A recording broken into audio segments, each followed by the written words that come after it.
오늘 저는 나는 그리스도의 것 하나님이 가까이 오신다. 나는 그리스도의 것 하나님이 가까이 오신다 라는 제목으로 하나님 말씀 증거하겠습니다. 우리 함께 시편 34장 18절입니다. 본문 시편 34장 18절을 우리 화면 보시고 함께 읽겠습니다. 시작. 여호와는 마음이 상한 자에게 가까이 하시고 중심으로 통회하는 자를 구원하시는도다. 아멘. 하나님은 우리의 억울함, 오해받는 것, 또 상처받은 감정을 그냥 지나치지 않으시고 가까이 오셔서 우리의 마음을 헤아려 보시는 분이십니다. 감사합니까? 예. 하나님은 우리를 당신의 소유로 주장하셔요. 그래서 너희는 내 것이다. 내 피로 산 것이다. 그래서 자기 피로 사신 자기의 소유이시기 때문에 우리가 예수 그리스도를 영접한 이후에는 우리의 소유권은 더 이상 우리 자신이 아니고 하나님이에요. 예수 그리스도가 우리의 주인이십니다. 그렇기 때문에 당연히 주인은 자기의 소유를 돌아보고 챙기고 염려하는 것입니다. 그래서 자기의 소유 대신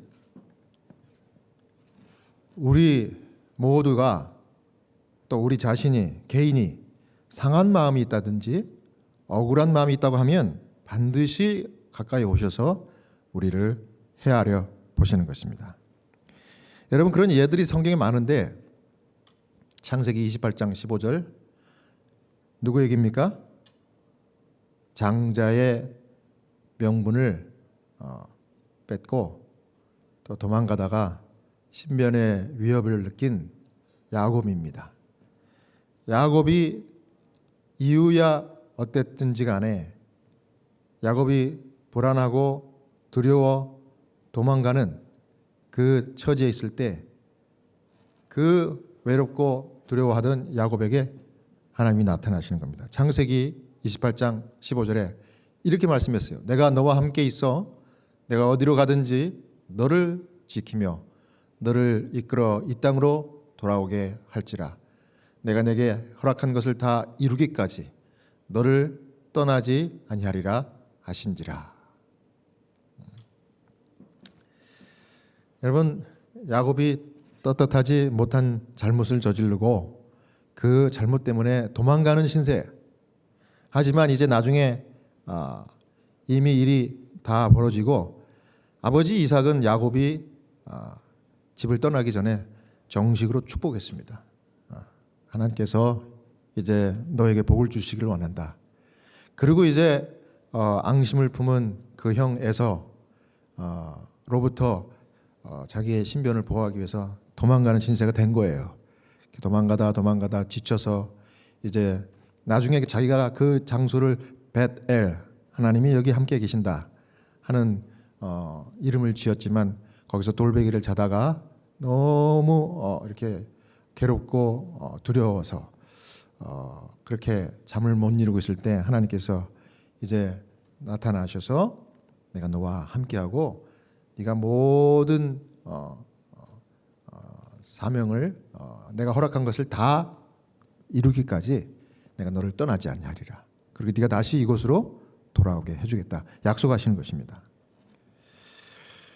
저는 하나님께서 좀 정의롭고 진실되고 올곧고 바르게 정말 정도를 가는 사람만 사랑하시는 그런 하나님인 줄 저도 알았어요. 그런데 여러분, 성경에 보면 그런 사람들을 하나님이 그런 사람들만 쓰는 것이 아니라 하나님이 가리지 않고 쓰셔요. 당신의 뜻을 이루기 위해서. 그중 한 사람이 야곱입니다. 여러분 아시지만 야곱은 정말 비겁하고 그 이름의 뜻처럼 이름이 이스라엘로 바뀌기 전까지는 정말 속이는 자였어요. 형도 속이고 아버지도 속이고. 그래서 그 인생이 거짓으로 인해서 정말 파란만장한 정말 험악한, 그가 130살에 바로 앞에서 나이를 물으니까 연세가 어떻게 됩니까? 물으니까 바로에게 뭐라 그랬어요? 내가 130입니다. 그런데 무슨 세월을 살았다고요? 험악한 세월을 살았대요. 자기가 자초한 겁니다. 그렇게 잘못을 자초하고 정말 바르지 않은 삶을 살았음에도 불구하고 하나님은 그 중심에 있는 믿음을 보시고 이 야곱을 변함없이 사랑하신 거예요. 그래서 도망가는 신세가 됐어요. 하나님 때문에 도망가는 게 아니라 자기 잘못으로 도망가는 신세가 됐다 할지라도 하나님은 그 중심을 보시고 야곱에게 이와 같은 언약의 약속을 주시는 것입니다. 감사합니까? 그런 하나님이 저와 여러분들의 하나님이고 그분이 우리에게 뭐라 그래요? 너희는 나의 무엇이다? 소유다. 너희는 내 것이다. 그러니 우리의 상한 마음, 억울한 마음이 있을 때 야곱처럼 가까이 오셔서 돌아보시는 것입니다. 그 다음 또 누가 있어요? 야곱의 아들 있잖아요. 아들이 많이 있지만 그중에 특별히 사랑했던 요셉 이야기입니다. 창세기 37장에 보면 이 팔려가는 요셉의 이야기를 제가 좀 소개를 하려고 합니다. 여기 형들에게 너무 이제 미움을 받아가지고, 왜냐하면 아버지가 형들보다 편애하니까 당연하겠죠. 형들이 뭐 못돼가지고 그런 게 아니에요. 저라도 그 형들의 중에 하나였다면 저는 이 요셉을 죽어라고 미워했겠습니다. 요셉이 정말 성경을 자세히 보면은 아버지의 편애를 받으면서도 주책 없는 말과 행동을 많이 했어요. 형들이 미워할 수밖에 없어요. 그래서 나중에 결국은 형들에게 버림을 받고 어떻게 됩니까? 창세기 28장 37장 28절에 때에 미디안 사람 상고들이 지나가는지라 그들이 요셉을 구덩이에서 끌어올리고 은 20개의 그를 이스마엘 사람들에게 팔매 그 상고들이 요셉을 데리고 애굽으로 갔더라. 갑자기 형들에게 이제 미움을 받아서 결국은 형들이 낯선 애굽 상인들에게 이제 팔아버립니다. 은 20개에. 그래가지고 당연히 이제 신세가 어떻게 돼요? 하루아침에 창세기 39장 1절에 요셉이 이끌려 애굽에 내려가매 바로의 신하 시위대장 애굽 사람 보디발이 그를 데리고 그를 그리로 데려간 이스마엘 사람의 손에서 그를 산이라. 그래서 결국은 노예의 신세가 된 겁니다. 노예. 하루아침에. 참 상상하지 못할 얼토당토 않고 억울한 일이 하루아침에 벌어진 거예요. 그 다음에 어떻게 됐어요? 노예 생활을 하면서 좀 잘 살았으면 별 문제 없었을 텐데 거기서 또 누명을 씁니다. 창세기 39장 20절에. 그래서 어떻게 돼요? 이에 요셉의 주인이 그를 잡아 옥에 넣으니 그 옥은 왕의 죄수를 가두는 곳이었더라. 요셉이 옥에 갇혔으나. 형들에게 모함을 받아가지고 미움을 받아서 애굽으로 팔려갔는데 거기서도 또 노예 신분으로 다시 팔렸어요. 그래가지고 노예 생활을 하다가 거기서 또 누명을 써가지고 자기 죄도 아닌데 엉뚱한 누명을 쓰고 억울하게 감옥에 들어간 거예요. 여러분이라면 이 요셉 같이 이런 일을 당하면 어떤 마음이겠습니까? 억울하죠. 그냥 살고 싶지 않을 것 같아요. 저라면. 정말 요셉의 삶은 억울함의 연속이었습니다. 연속이었지만 성경은 반복해서 나오는 말이 있어요. 그중 하나가 바로 이 말씀인데 창세기 39장 21절입니다. 우리 함께 읽을까요? 시작.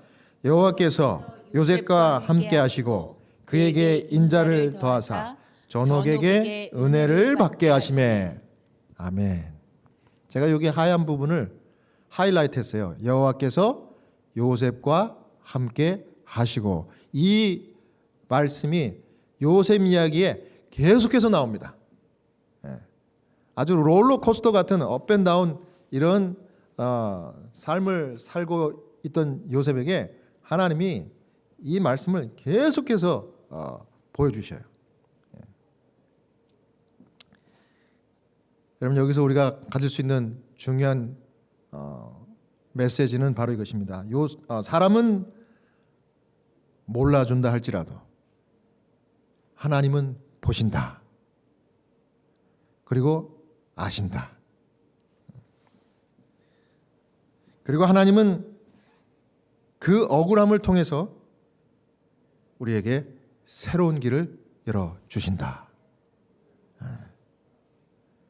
상한 마음은 하나님께서 나에게 지금 멀리 계신 증거가 아니라 하나님이 더 가까이 계신 증거임을 여러분 믿으시기 바랍니다. 왜냐하면 하나님은 우리보다 몇 배나 더 인정이 많으시고 동정심, 사랑이 충만한 천만 배, 헤아릴 수 없겠죠. 우리보다 우리를 더 사랑하시는 하나님이기 때문에 우리가 혹시 마음이 상했다, 억울하다, 그러면 하나님이 바로 여기 가까이 계심을 여러분 믿으시기 바랍니다. 혹시 여러분들이 억울한 입을 열어서 하나님께 기도한다 그러면 하나님은 그냥 바로 그 기도를 들으시는 거예요.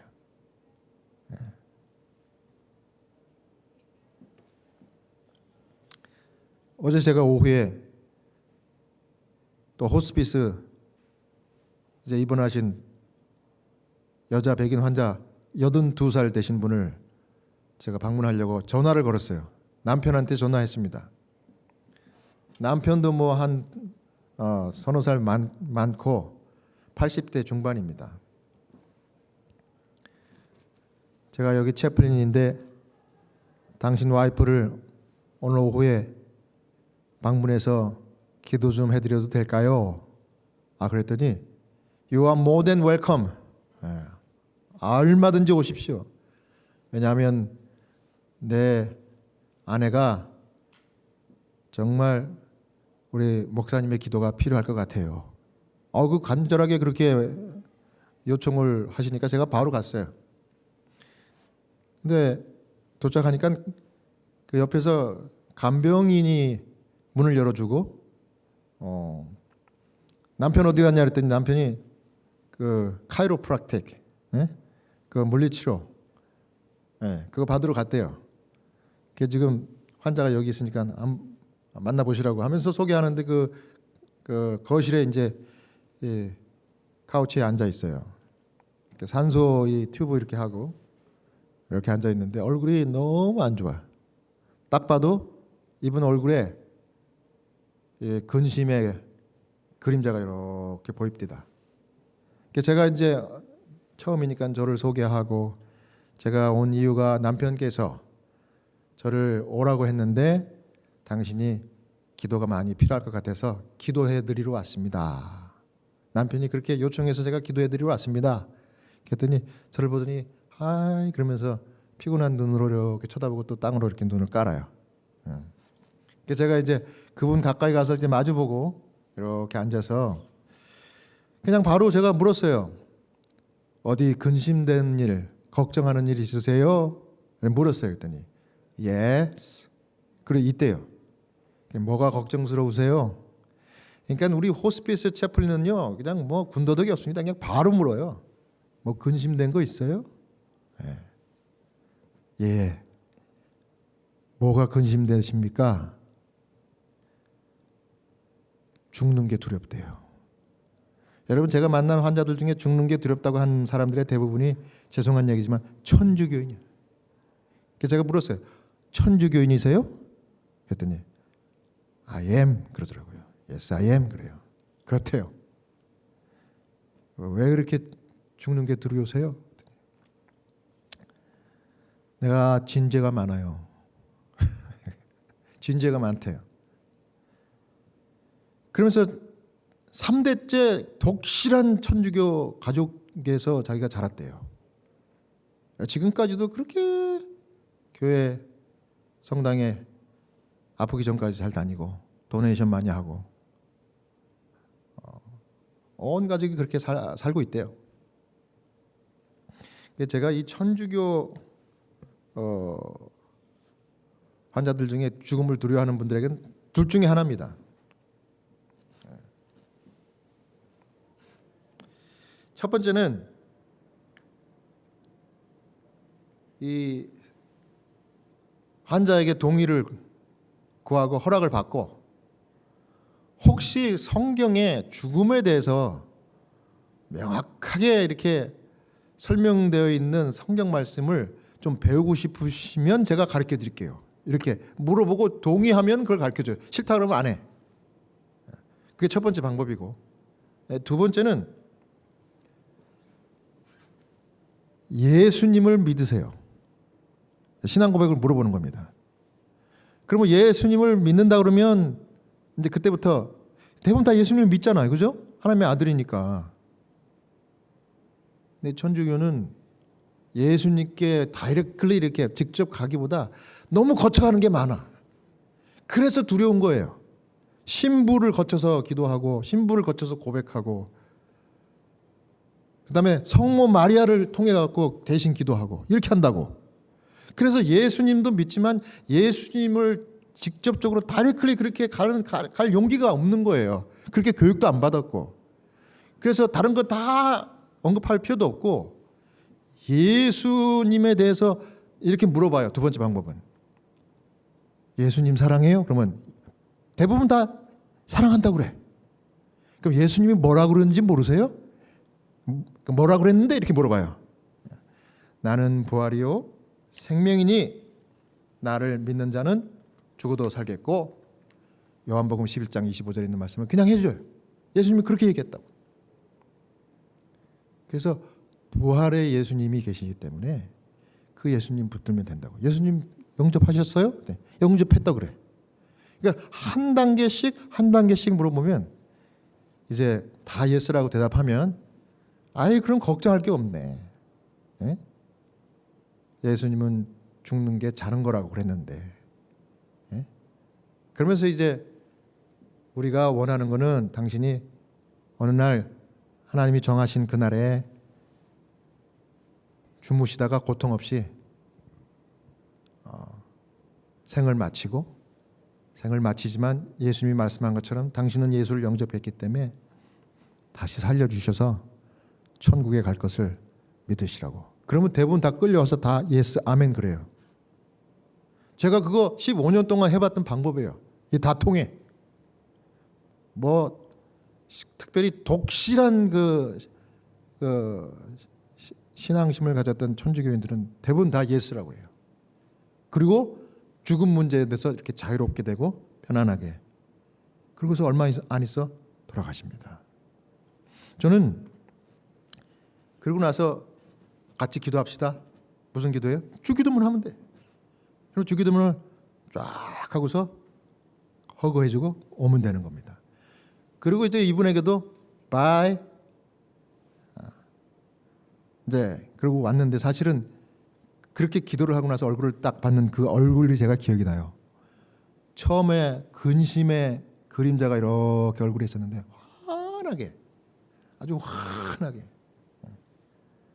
기도를 마쳤는데 신이 나가지고 내가 복을 많이 받았어요. 내가 물어보지도 않았는데 그때부터 이제 자기가 어떻게 복을 받았는지 이야기를 하는 겁니다. 이제 무슨 얘기를 할지 제가 대충 감은 잡았어요. 왜냐하면 사진이 있거든. 여기에 가족들 사진이 막 빡빡하게 붙어 있어. 그래서 그 사진을 저는 바라보면서 그분하고 시선을 마주치면서 이야기를 하는데 이분이 내가 딸이 셋이 있는데 그 딸들이 다 나한테 잘해요.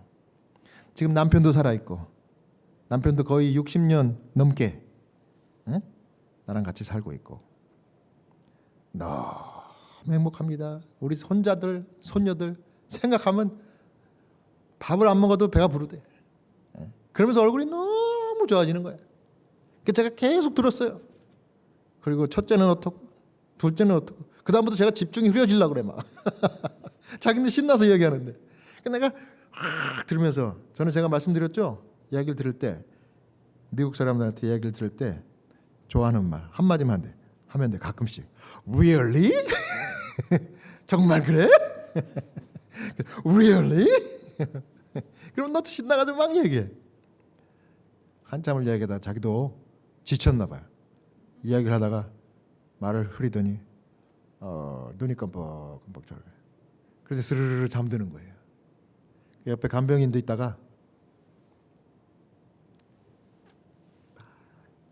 이러고 왔습니다. 오면서 하나님께 너무 감사 기도드렸어요. 하나님이 이런 필요한 영혼들 잠들기 전에, 죽기 전에 저를 보내주시는 그런 경험들을 정말 많이 했습니다. 이분도 그래서 보낸 것 같아요, 저를. 그래서 제가 올 때는 간병인에게 다음 달에 또 오겠습니다. 한 달에 한 번이니까 다음 달에 오겠습니다. 바이 그러고 왔는데 많은 분들이 그 다음 달까지 생존하지 못하고 돌아가셔요. 하나님께서 그 생명을 취하시는 것 같아. 왜냐하면 거기까지 충분하니까. 하나님이 구원하셨으니까. 그러니까 저도 이분을 다음 달에 보면 또 더 좋지만 안 봐도 하나님이 이분을 테이크케어 하실 것을 믿고 제가 왔습니다. 여러분, 우리가 살면서 제일 억울하고 제일 낙심되는 때가 언제예요? 죽음을 앞뒀을 때, 죽음을 앞뒀을 때. 저는 제가 그분들보다 건강하지만 그런 경험들을 할 때마다 야, 하나님이 정말 이 순간에 이 영혼을 사랑하는구나. 하나님이 너무나 이 영혼을 사랑해서 오늘 가까이 오셨구나. 이런 느낌을 받을 때가 많아요. 왜냐하면 이분들은 영적으로 육적으로 정말 연약하기 때문에 자기의 소유가 연약하고 정말 생명이 꺼지려고 그럴 때 제일 중요한 일을 하기 위해서 주인이 와야 됩니까? 안 와야 됩니까? 와야 돼요. 그래서 오시는 거예요. 그렇게 오실 수 있는 언제든지 오시는 그 하나님 여러분 믿고 든든한 백으로 생각하고 여러분 믿음 생활 신실하게 하시기를 바라겠습니다. 그 다음 두 번째는요. 하나님이 너희는 내 소유다 주장하시면서 위로하고 회복시키려고 우리에게 오시는 하나님입니다. 시편 34편 18절 우리 다시 한번 제가 읽겠습니다. 여호와는 마음이 상한 자에게 가까이 하시고 충심으로 통회하는 자를 구원하시는도다. 아멘. 다윗의 이야기를 좀 생각해 보겠습니다. 다윗은 사울에게 쫓기면서 정말 억울하고 두려움 속에 살았어요. 그때 그는 이렇게 고백한 겁니다. 방금 제가 읽었던 말씀. 이렇게 억울할 때 다윗이 이렇게 하나님 앞에 기도하듯이 이 고백한 겁니다. 여호와는 마음이 상한 자. 누구예요? 자기 자신을 가리키는 거예요. 나에게 가까이 하시고 충심으로 통회하는 나를 구원해 주시는도다. 이거 기도하는 겁니다. 제가 이 말씀을 준비하면서 이 코테이션을 제가 준비했습니다. 찾았습니다. 리뷰 앤 헤럴드에 나왔던 코테이션인데 하나님께서 그분의 녹이시는 성령이 우리 마음에 들어오게 하시기를 원한다. 하나님께서 그분의 위로하시는 능력으로 우리에게 오기를 원한다. 우리가 원하는 것은 강철 같은 마음이 아니라 살과 같은 마음이다.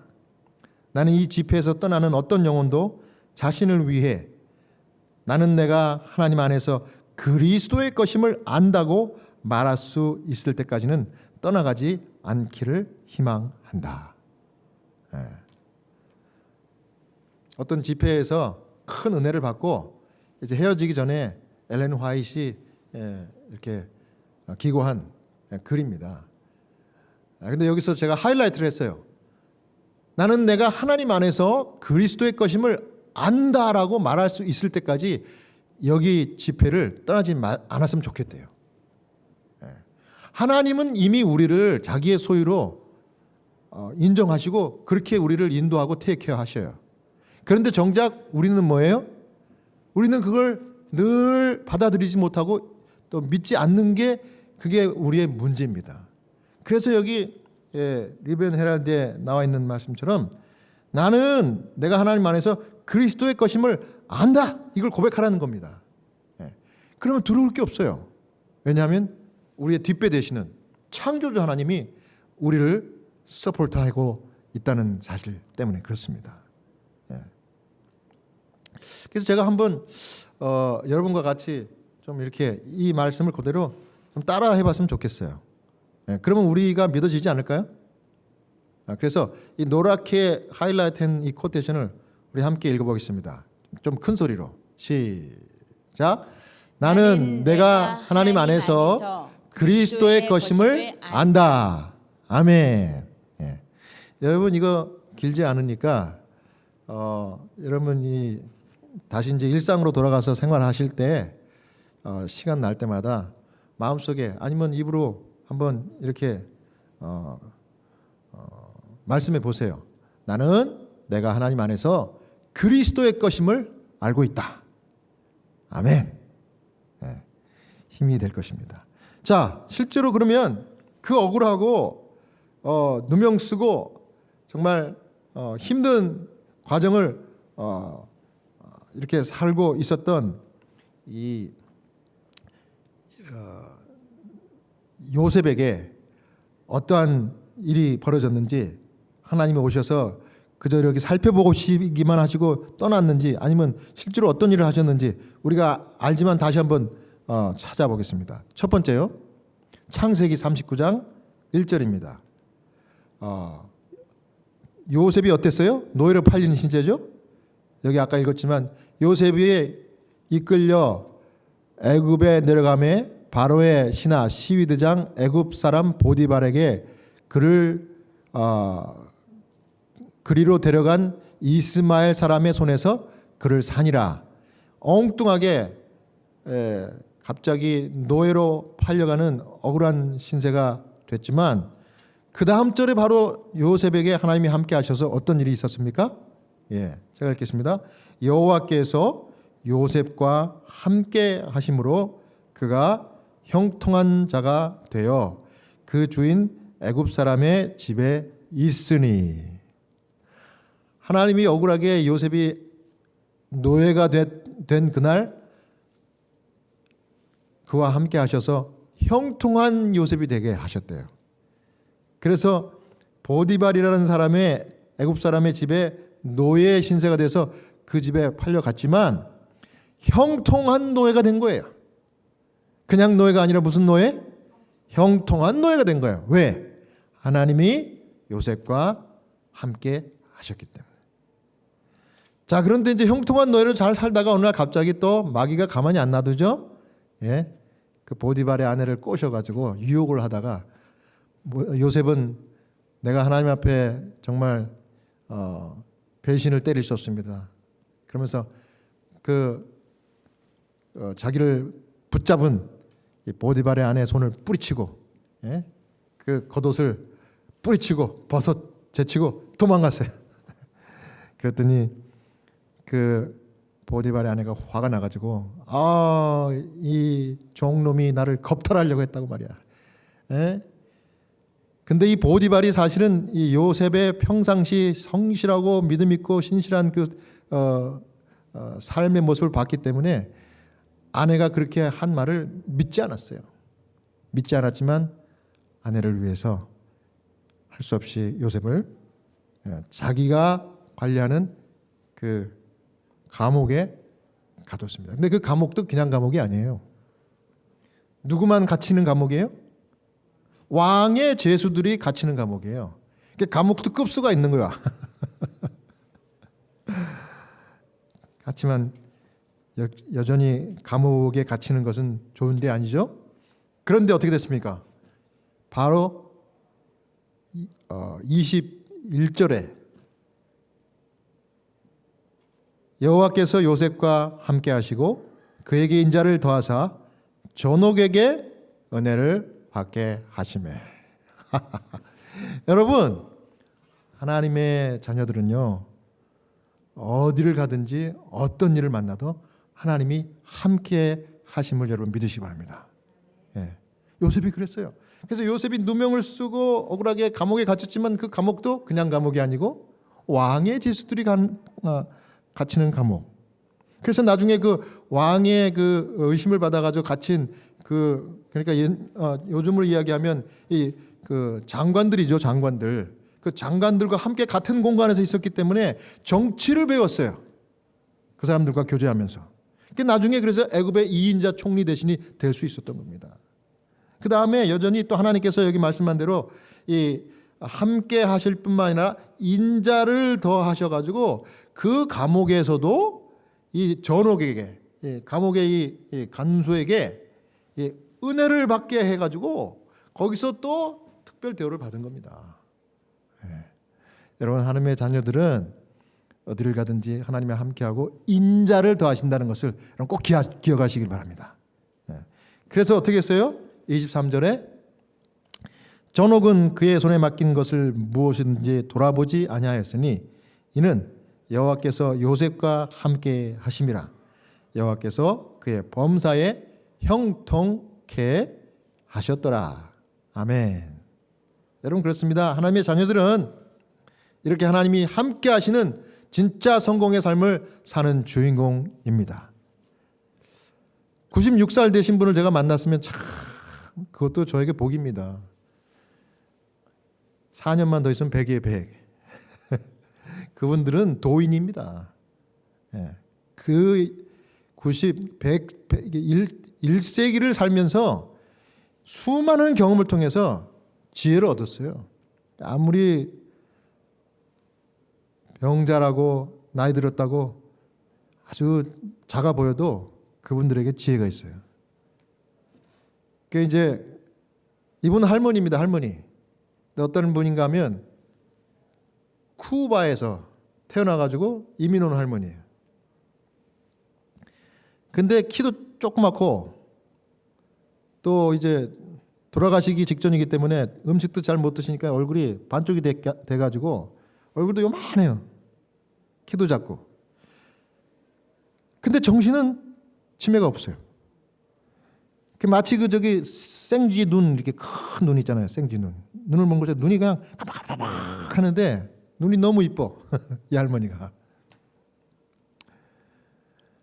근데 제가 이제 지난주에 갔더니 상태가 안 좋은지 자기가 좋아하는 그 소파에 이렇게 늘 앉아 계셨는데 그때는 누워 있듯이 이렇게 계시더라고요. 제가 눈을 감고 있으면 이렇게 흔들어서 눈 좀 떠보시라 그러면 이렇게 눈을 떴다가 이렇게 또 감고. 간병인이 이제 물어보니까 식사를 잘 못 하신다고 그래요. 그래서 제가 지난주에는 돌아가실 줄 알았어요. 근데 너무 상태가 안 좋으니까 제가 이번 주에 다시 방문을 간다고 그래서 제가 갔어요. 엊그저께 갔습니다. 갔더니 그 소파에서 딱 똑바로 침대에 이렇게 반을 이렇게 상체를 이렇게 올려가지고 이렇게 앉아 계시더라고요. 근데 저를 보더니 환하게 웃고 상태가 도로 좋아졌어. 그래서 아유 지난주에는 너무 힘드시고 눈도 잘 못 뜨시더니 다시 기력을 회복하셨네요. 그랬더니 그렇대요. 그래서 제가 이제 또 바로 그냥 핵심 질문을 했잖아요. 할머니 4년만 더 살면 100살인데 4년 더 살고 싶으세요? 그랬더니 날 보더니 씩 웃어요. 고개를 절레절레 흔드는 거야. 4년 못 살 걸 그렇게 이야기하더라고요. 자기도 아는 거지. 제가 물었어요. 할머니 이렇게 오래 사신 비결이 뭐예요? 장수 비결이 뭐예요? 가르쳐 주세요. 그랬더니 바로 그래요. I love God. 하나님을 사랑해요. I love people. 사람들을 사랑해요. 그 다음에 뭐라는 거 맨 마지막에 And I do my best every day. 나는 최선을 다하는 삶을 매일매일 살고 있어요. 그 말을 요약을 해보니까 성경 말씀 딱 하나 나오잖아요. 이 성경 말씀 마태복음 22장 37절부터 시작. 예수께서 가라사대 내 마음을 다하고 목숨을 다하고 뜻을 다하여 주 너희 하나님을 사랑하라 하셨으니 이것이 크고 첫째 되는 계명이요 둘째는 그와 같으니 내 이웃을 내 몸과 같이 사랑하라 하셨으니 이 두 계명이 온 율법과 선지자의 강령이니라. 아멘. 할머니 방금 나에게 마태복음 22장 말씀하셨네요. 제가 그랬어요. 그때 날 보고 그렇대. 정말 일생을 이 할머니는 하나님을 사랑하고 이웃을 사랑하고 봉사하면서 나눠주는 삶을 살았대. 쿠바에서는 그 학생들을 중고등학생들을 가르치는 선생님이기도 했대요. 그러면서 가진 거 있으면 늘 나눠줬대요. 그래서 하나님께서 장수하게 하시는 것 같아요. 이 연약한 키 작고 볼품없는 한 여인을 통해서 수많은 사람들이 사랑과 공급을 받게 그렇게 하신 것 같아요. 근데 사실은 그게 장수뿐만 아니라 영생의 비결이기도 합니다. 예수님께서 말씀하신 크고 첫째 되고 둘째 되는 계명이라고 하셨잖아요. 여러분, 하나님은 우리의 눈물을 그냥 지나치지 아니하시고 보시고 응답하십니다. 상한 마음 싸매시고 억울함 들으시고 때가 되면 하나님이 개입하셔서 공의로운 방법으로 갚아주시고 평안한 마음을 다시 회복시켜 주십니다. 여러분, 우리가 삶을 살면서 우리가 원치 않는 상황에서 억울함을 경험하면 그 마음속에 갇히지 마시고 하나님께 맡기는 마음의 자유를 경험하시기 바랍니다. 상한 마음의 순간이 기억하십시오. 상한 마음의 순간이 하나님의 임재의 순간입니다, 여러분. 하나님은 보시고요. 하나님은 위로하시고 하나님은 반드시 회복시키실 것입니다. 왜요? 여러분과 저는 누구의 소유예요? 그분의 소유입니다. 이 소유됨을 인정하는 그런 흔들리지 않는 믿음의 이런 신실한 여러분들 다 되시기를 바라면서 오늘 말씀을 마치겠습니다.